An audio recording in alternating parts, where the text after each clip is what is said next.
Hello everyone, welcome to my channel. This is my first video. अगर आपको पसंद आए so please do like, share and comment down below. So let's get started.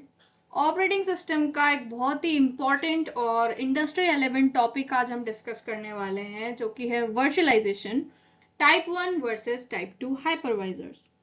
अब शायद आप में से काफी लोग क्लाउड कंप्यूटिंग का नाम सुन चुके होंगे।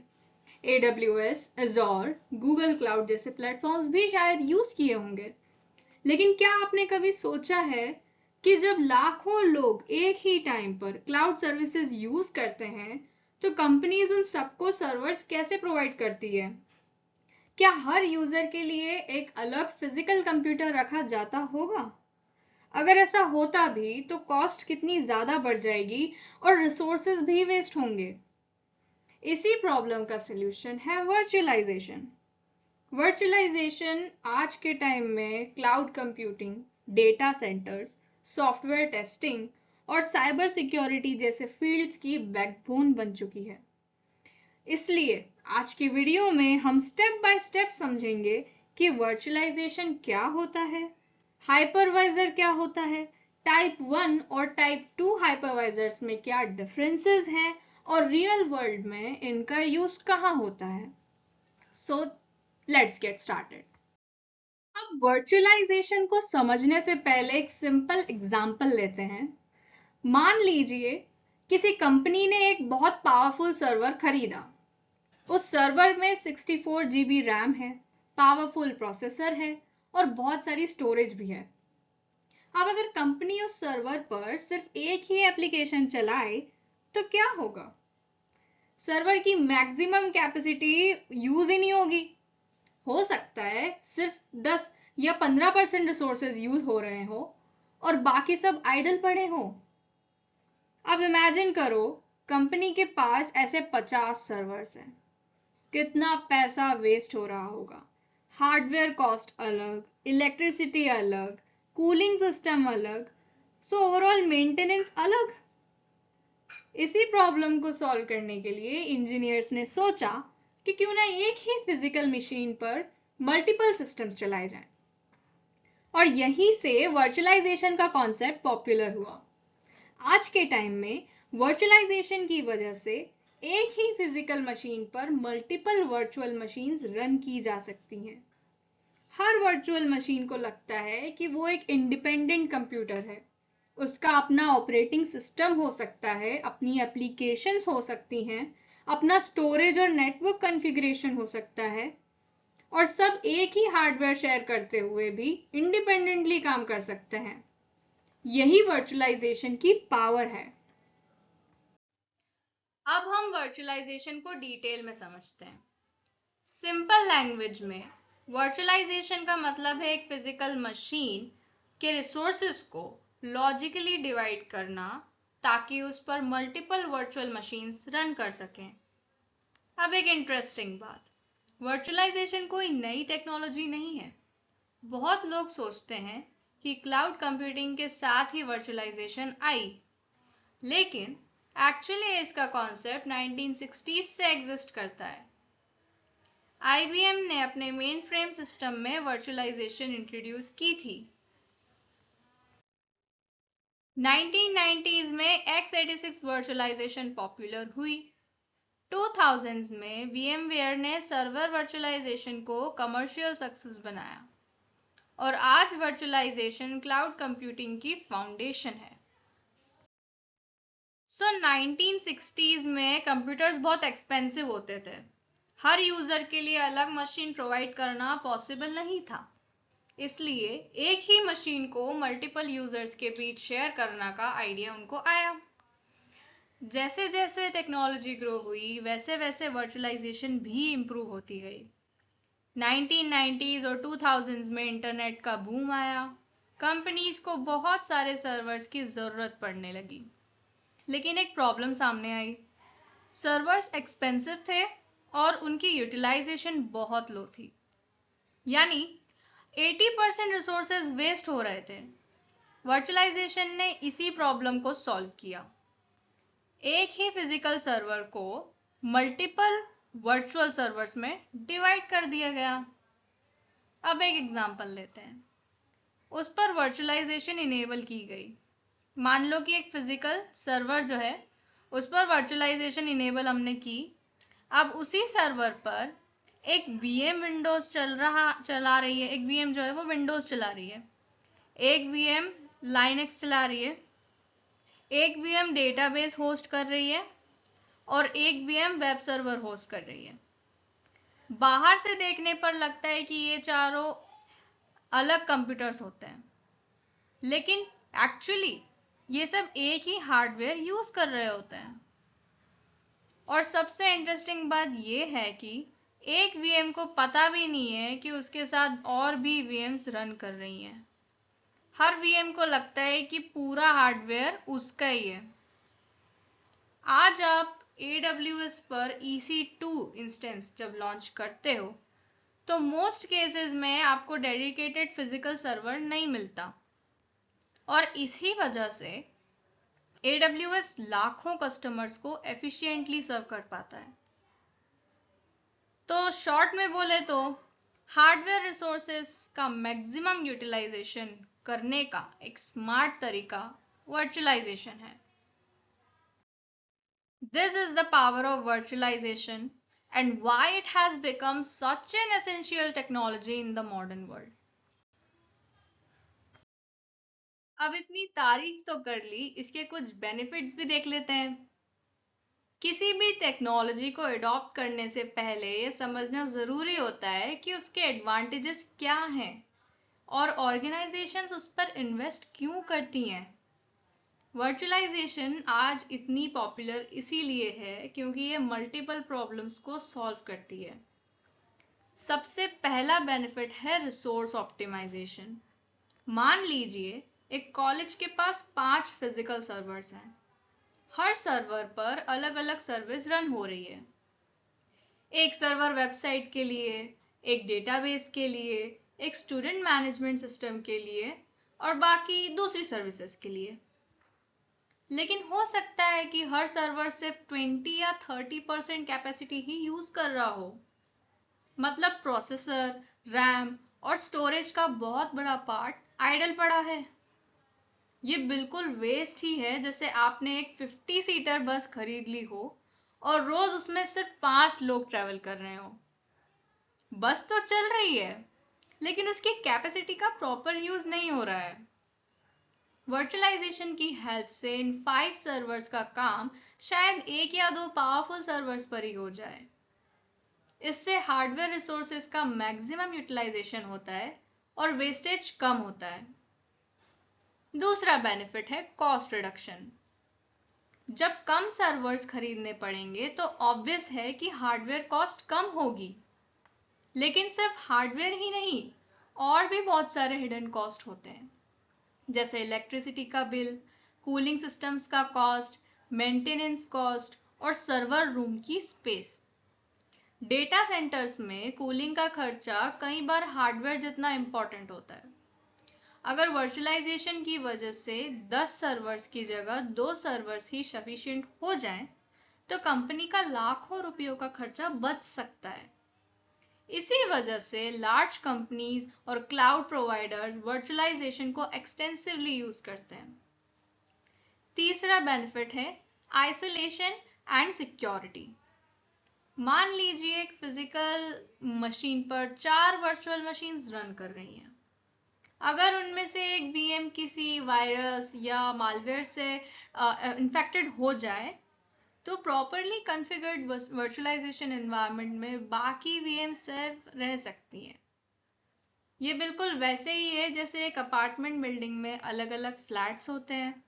अगर एक फ्लैट में कोई प्रॉब्लम हो जाए तो जरूरी नहीं कि पूरी बिल्डिंग अफेक्ट हो। इसी आइसोलेशन की वजह से साइबर सिक्योरिटी एक्सपर्ट्स भी वर्चुअल मशीन्स का यूज करते हैं। वो सस्पिशियस सॉफ्टवेयर को डायरेक्ट अपने सिस्टम पर रन करने के बजाय वर्चुअल मशीन्स के अंदर रन करते हैं ताकि मेन सिस्टम सेफ रहे। Fourth benefit is scalability. आज के टाइम में बिजनेसेस बहुत रैपिडली ग्रो करते हैं। मान लीजिए, मैं बहुत बार मान रही हूँ, आप लोगों को बहुत बार मानना पड़ रहा है, माय गॉड। मान लीजिए किसी ई कॉमर्स वेबसाइट पर फेस्टिव सीजन में अचानक ट्रैफिक बहुत बढ़ गया। अगर फिजिकल सर्वर्स यूज हो रहे हो तो नए हार्डवेयर को परचेज और इंस्टॉल करने में दिन या हफ्तों तक लग सकते हैं। लेकिन वर्चुअलाइजेशन एनवायरनमेंट में एक नई वर्चुअल मशीन कुछ ही मिनट्स में क्रिएट की जा सकती है। ये फ्लेक्सिबिलिटी ऑर्गेनाइजेशंस को चेंजिंग डिमांड्स के अकॉर्डिंग क्विकली अडेप्ट करने में हेल्प करती है। Fifth benefit, energy efficiency. जितने कम फिजिकल सर्वर्स होंगे उतने ही कम इलेक्ट्रिसिटी कंज्यूम होगी। कम सर्वर्स का मतलब कम हीट जनरेशन और कम कूलिंग रिक्वायरमेंट। आज जब दुनिया एनर्जी कंजर्वेशन और सस्टेनेबिलिटी पर फोकस कर रही है, वर्चुअलाइजेशन एनवायरमेंट फ्रेंडली सॉल्यूशन भी प्रोवाइड करती है। Isn't it good? और लास्ट बेनिफिट है डिजास्टर रिकवरी। डिजास्टर रिकवरी का मतलब है किसी फेलियर या क्रैश के बाद सिस्टम को जल्दी से रिस्टोर कर पाना। वर्चुअल मशीन्स का स्नैपशॉट लिया जा सकता है। स्नैपशॉट को आप वीएम की फोटो या बैकअप स्टेट समझ सकते हैं। अगर सिस्टम क्रैश हो जाए या कोई कॉन्फ़िगरेशन गलत हो जाए तो उस वीएम को प्रीवियस वर्किंग स्टेट में रिस्टोर किया जा सकता है। ये फीचर बैंक्स, हॉस्पिटल्स और लार्ज एंटरप्राइजेस के लिए बहुत इंपॉर्टेंट होता, क्योंकि उनके सिस्टम्स को कंटिन्यूसली अवेलेबल रहना होता है, राइट? तो ओवरऑल देखा जाए, वर्चुअलाइजेशन सिर्फ रिसोर्सेज को एफिशिएंटली यूज करने का तरीका नहीं है, बल्कि कॉस्ट बचाने, सिक्योरिटी इंप्रूव करने, स्केलेबिलिटी प्रोवाइड करने और बिजनेस कंटिन्यूटी इंश्योर करने का भी एक पावरफुल सोल्यूशन है।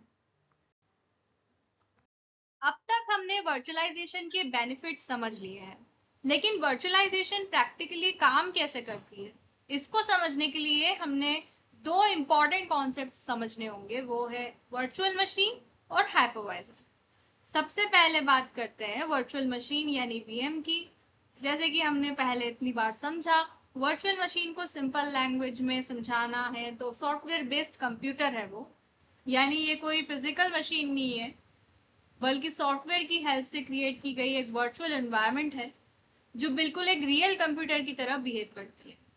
इसके पास उसका खुद का सीपीयू होता है, वर्चुअल रैम होती है, वर्चुअल स्टोरेज होती है और अपना ऑपरेटिंग सिस्टम भी होता है।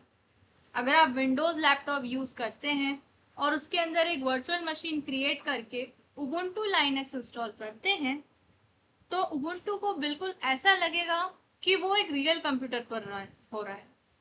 उसे ये पता नहीं होता है कि वो एक्चुअली एक वर्चुअल एनवायरनमेंट में रन कर रहा है।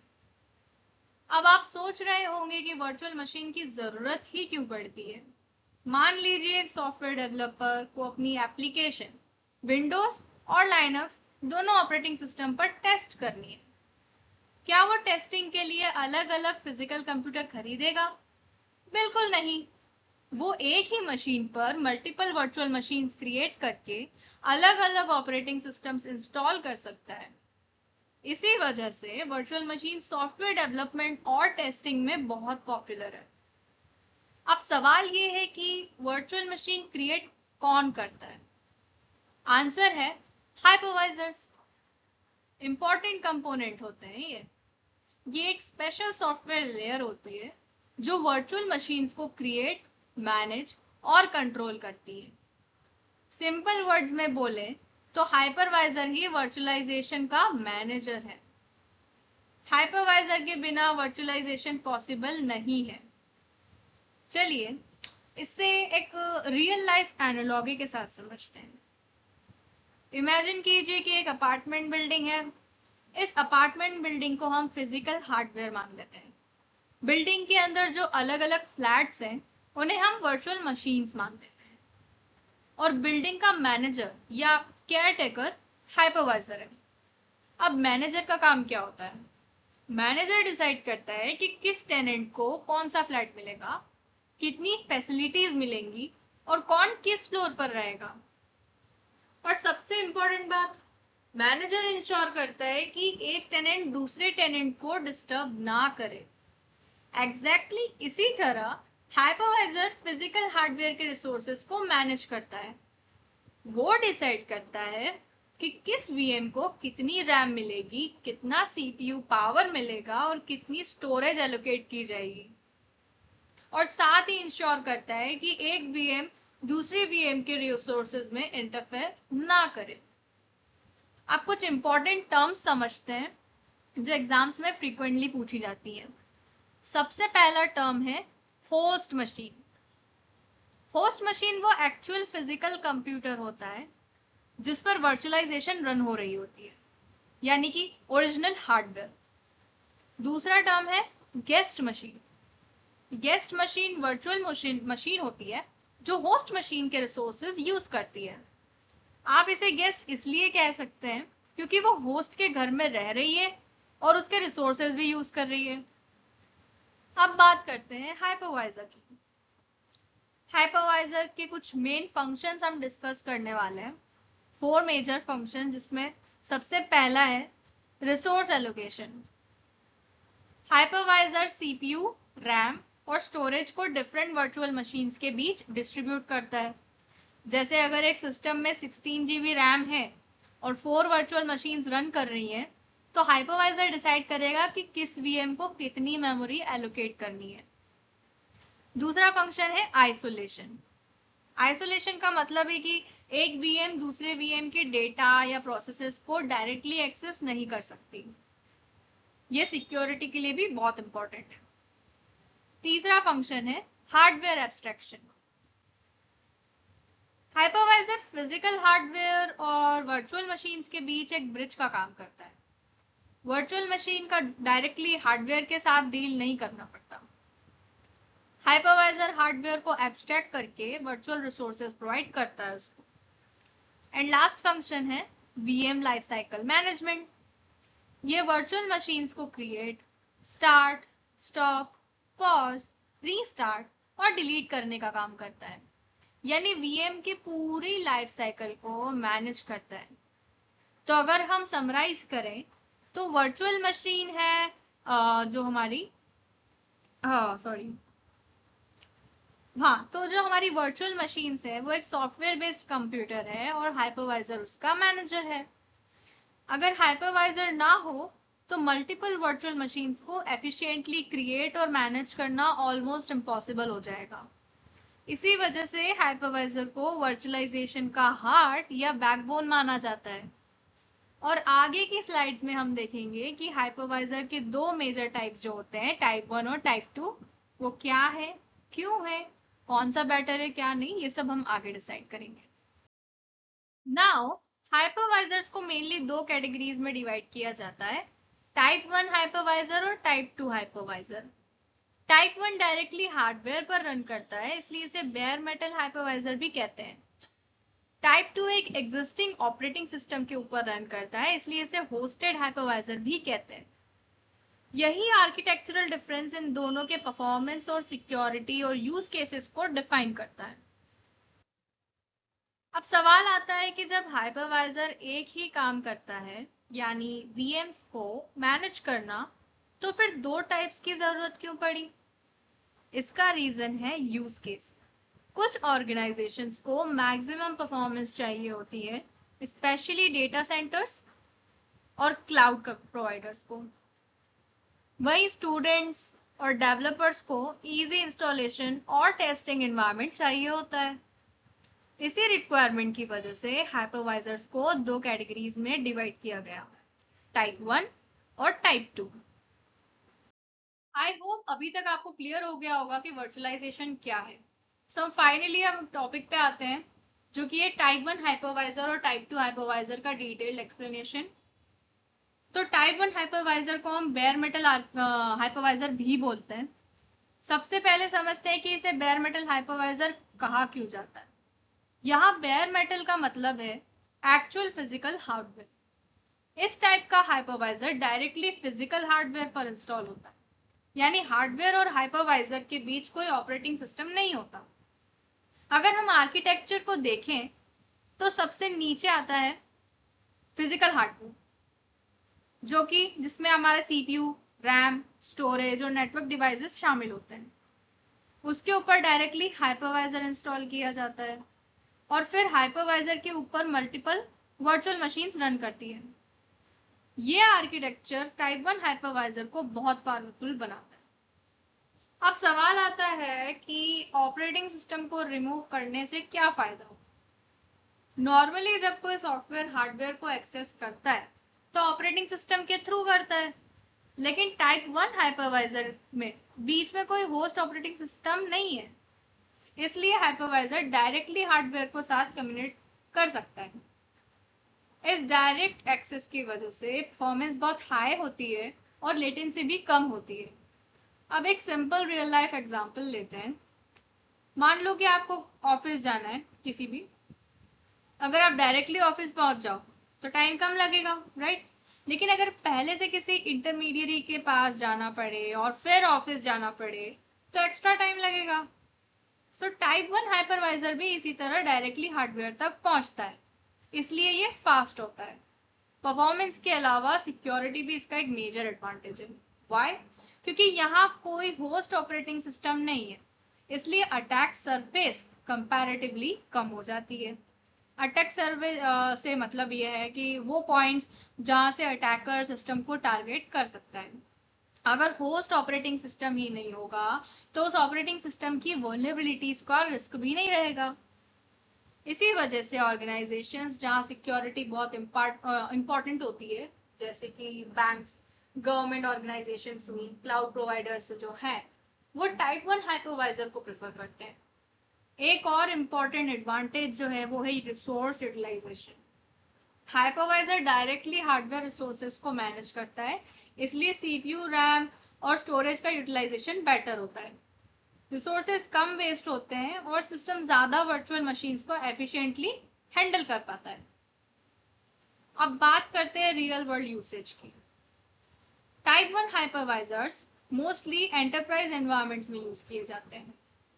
एंटरप्राइज एनवायरनमेंट का मतलब लार्ज ऑर्गेनाइजेशंस और डेटा सेंटर्स से है, जहां हंड्रेड्स या कभी कभी thousands of virtual machines run कर रही होती हैं। ऐसे एनवायरनमेंट में परफॉर्मेंस और रिलायबिलिटी दोनों बहुत इंपॉर्टेंट होते हैं, इसलिए टाइप 1 हाइपरवाइजर प्रेफर्ड चॉइस होता है। कुछ पॉपुलर एग्जांपल्स हैं, मैं हम देखें तो वो है VMware ESXi, जो कि इंडस्ट्री में बहुत वाइडली यूज्ड है। हाँ, माइक्रोसॉफ्ट हाइपर-V, जो माइक्रोसॉफ्ट इकोसिस्टम में पॉपुलर है। Zen हाइपरवाइजर जो कई क्लाउड प्लेटफॉर्म्स में यूज होता है।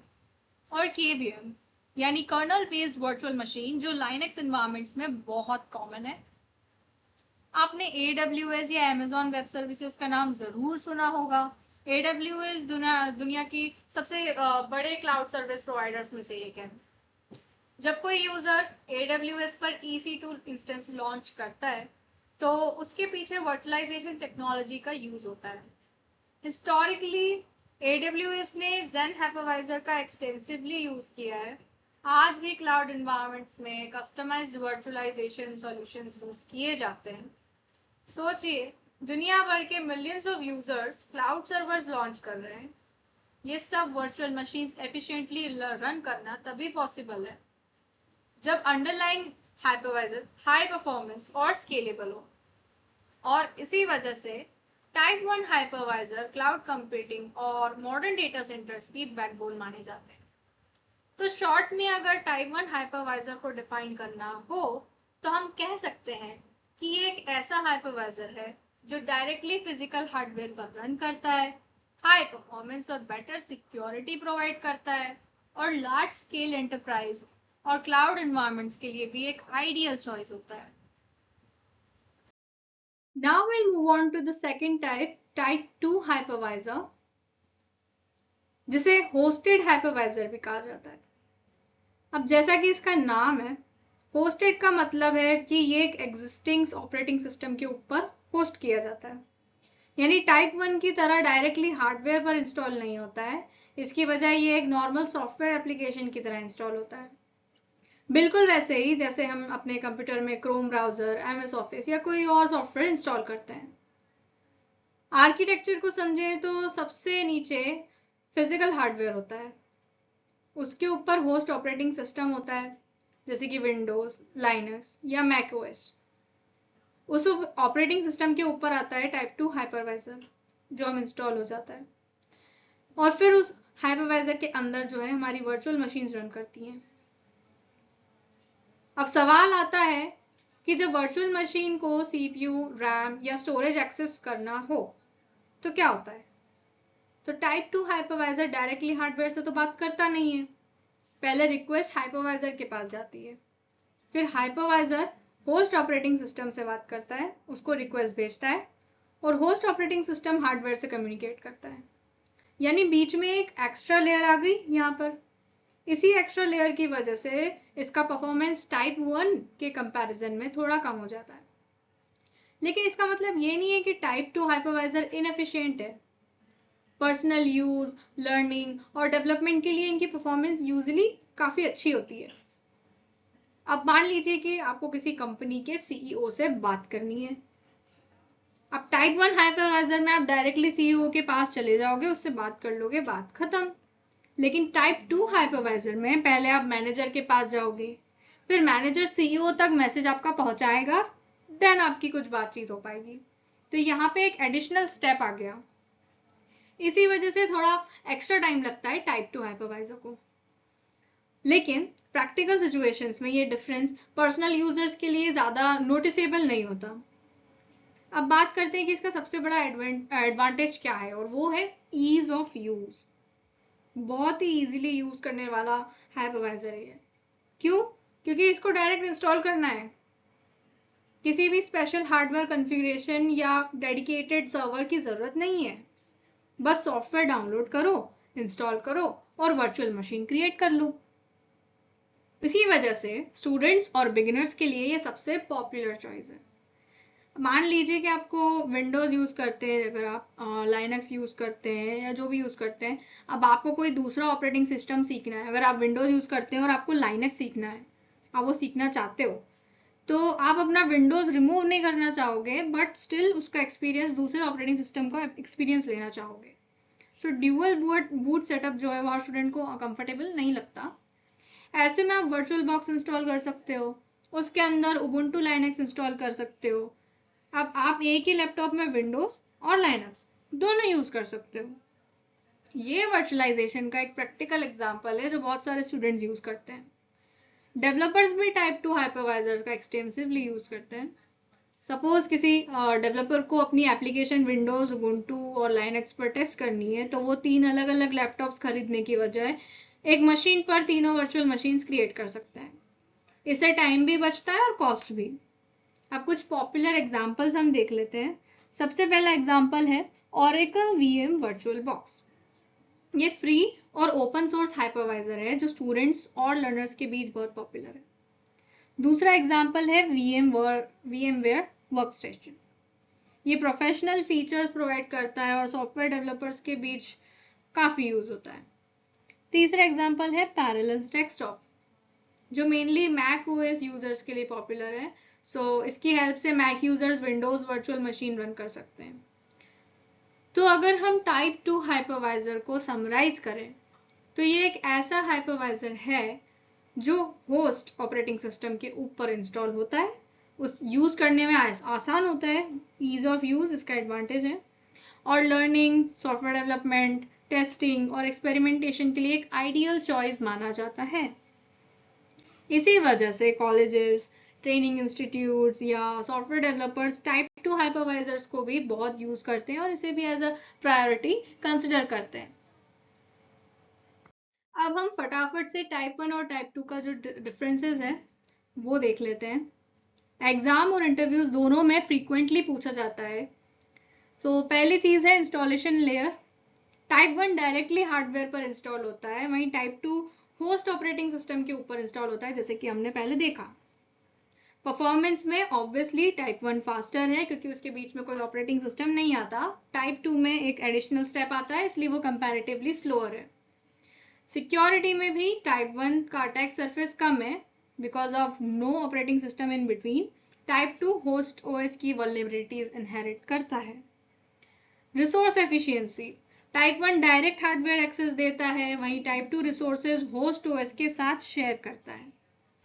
ईज ऑफ सेटअप, हमने देखा था टाइप 2 द बिगेस्ट एडवांटेज, बहुत इजी है। टाइप 1 कंपैरेटिवली कॉम्प्लेक्स है। Scalability, type 1 enterprise grade scalability हमको प्रोवाइड करता है। टाइप 2 मोस्टली इंडिविजुअल सिस्टम्स के लिए सुटेबल होता है। तो हम एक सिंपल सा रूल याद रखेंगे कि प्रोडक्शन सर्वर्स जो है उनके लिए टाइप 1 बेस्ट है, वहीं लर्निंग और टेस्टिंग के लिए टाइप 2। एग्जाम्पल्स हमने देख लिए थे, VMware, ESXi, Zen, ये सब टाइप 1 के एग्जाम्पल्स हैं। टाइप 2 में वर्चुअल बॉक्स, VMware वर्कस्टेशन। सो ये था हमारा एक डिटेल्ड कंपैरिजन टाइप 1 और टाइप 2 के बीच में। अब थोड़े रियल लाइफ एप्लीकेशंस, थोड़े वर्चुअलाइजेशन के हम देख लेते हैं। पहला है क्लाउड कंप्यूटिंग। AWS, Azure और गूगल क्लाउड वर्चुअलाइजेशन पर डिपेंड करते हैं।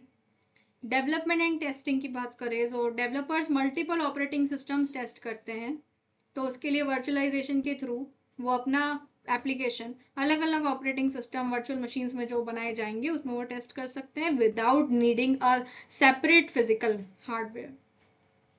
साइबर सिक्योरिटी में मालवेयर एनालिसिस आइसोलेटेड VMs में की जाती है। उनको मेन फाइल को एक्सेस करने की जरूरत नहीं है, मेन OS में जाने की जरूरत नहीं है। एक वर्चुअल मशीन पर वो एक्सेस करके मालवेयर और जितने भी इन्फेक्टेड वायरसेस हैं वो डिटेक्ट कर सकते हैं। एजुकेशन की बात करें तो स्टूडेंट्स ऑपरेटिंग सिस्टम्स और नेटवर्किंग एक्सपेरिमेंट सेफली परफॉर्म करते हैं। स्टूडेंट्स अलग अलग ऑपरेटिंग सिस्टम्स का एक्सपीरियंसेस ले सकते हैं without needing obviously separate hardware architecture. और एप्लीकेशंस में आता है डेटा सेंटर्स। डेटा सेंटर्स में भी सर्वर कंसोलिडेशन की वजह से इंफ्रास्ट्रक्चर की जो कॉस्ट है वो कम हो जाती है।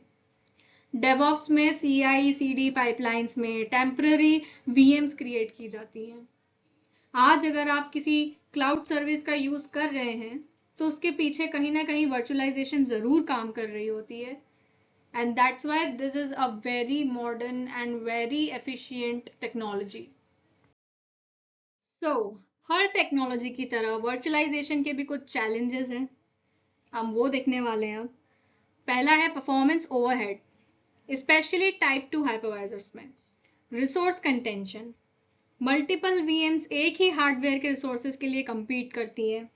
सिक्योरिटी रिस्क, हाइपरवाइजर कॉम्प्रोमाइज अगर हो जाए तो मल्टीपल VMs अफेक्ट हो सकती हैं। लास्ट है VM स्प्रॉल, अननेसेसरी VMs अगर आप क्रिएट कर लेते हो तो रिसोर्सेज वेस्ट करती हैं वो, और कुछ नहीं। फ्यूचर ट्रेंड्स की बात करें तो डॉकर और कुबरनेटिस जैसे कंटेनर टेक्नोलॉजीज वर्चुअलाइजेशन के साथ यूज हो रही हैं। एज कंप्यूटिंग और AI ड्रिवन रिसोर्स मैनेजमेंट दोनों ही रैपिडली ग्रो कर रहे हैं। My final takeaway would be कि वर्चुअलाइजेशन एक पावरफुल टेक्नोलॉजी है जो एक फिजिकल मशीन पर मल्टीपल वर्चुअल मशीन्स रन कर देती है। टाइप 1 हाइपरवाइजर प्रोडक्शन, क्लाउड और एंटरप्राइज एनवायरमेंट्स के लिए बेस्ट है। टाइप 2 हाइपरवाइजर लर्निंग, डेवलपमेंट और टेस्टिंग के लिए आइडियल है। इन दोनों के बीच डिफरेंस समझना ऑपरेटिंग सिस्टम्स और क्लाउड कंप्यूटिंग दोनों के लिए बहुत इंपॉर्टेंट है। सो चूज वाइजली, प्रोडक्शन के लिए टाइप 1, लर्निंग या डेवलपमेंट के लिए टाइप 2।